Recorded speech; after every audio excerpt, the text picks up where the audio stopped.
বাবা লিখো A B C D. বাবা পেটটা দাগের রাইট সাইডে হবে। আর শিখিয়ে কি হবে?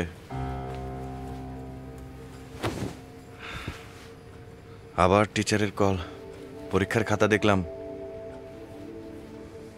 সেই একই সমস্যা, ডি উল্টা।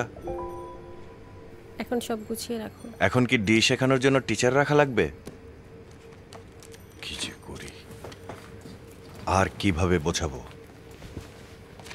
সারাদিন অফিস সামলাই, আর এইদিকে বাচ্চার পড়াশোনার এই অবস্থা। এতদিন ধরে ছেলেকে একটা ডি শেখানো গেল না। এতদিন ধরে ছেলেকে কত কিছু শেখাতে পারলাম না। কতদিন বলেছি অফিস থেকে ফিরে এসে জুতাটা সেলফে রাখবি, কোটটা আলমারিতে রাখবি, আর টাইটা ওইখানে রাখার জায়গা হলো।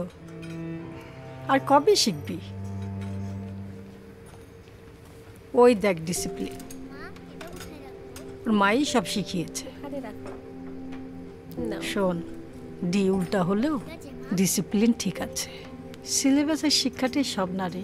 মায়েরা যা শিখায় তা কোনো সিলেবাসে থাকে না।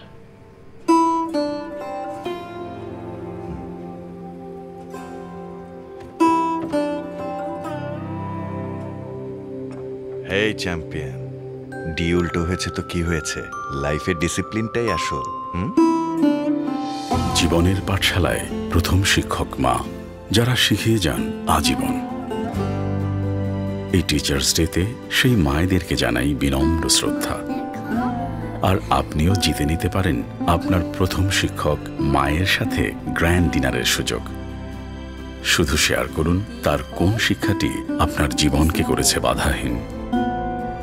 ফ্রেশ স্টেশনারি, এগিয়ে চলো বাধাহীন।